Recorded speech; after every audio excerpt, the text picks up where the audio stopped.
ایک یہ کویسچن کیا تھا کہ ایک بچہ ہمارا، کسی نے بچوں کے بارے میں کویسچن کیا، جیسے ہم اکثر کہتے ہیں نبی کریم صلی اللہ علیہ وسلم نے بھی فرمایا کہ اپنے بچوں میں عدل سے کام لو اگرچہ بوسہ دینے میں۔ یہ تمہید تھوڑی سی میں سوال کی بنا دی، تو کسی شاید والدہ نے، والد نے کویسچن کیا کہ ایک ہمارا بچہ یونیورسٹی میں پڑھتا ہے اور دوسرے بچے ابھی اسکول وغیرہ جاتے ہیں، یقیناً جب ہم ان کو اخراجات کے لیے پیسے دیتے ہیں، پاکٹ منی دیتے ہیں، ان کو کم دیتے ہیں، ان کو زیادہ، تو کیا یہ عدل کے خلاف تو نہیں ہوگا؟ تو بالکل نہیں ہوگا، یہ ضرورت کے تحت آتا ہے۔ ایک ہوتا ہے آپ گفٹ دے رہے ہیں بچوں کو، کوشش کریں اس میں برابر برابر دیں، لڑکا لڑکی کو برابر رکھیں، یہ افضل اور اولیٰ ہے، یا کسی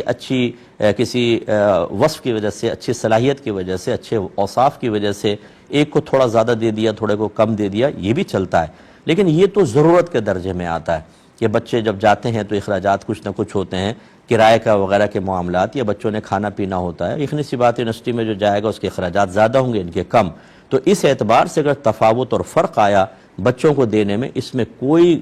گرفت کا پہلو نہیں ہے، بالکل آپ دے سکتے ہیں۔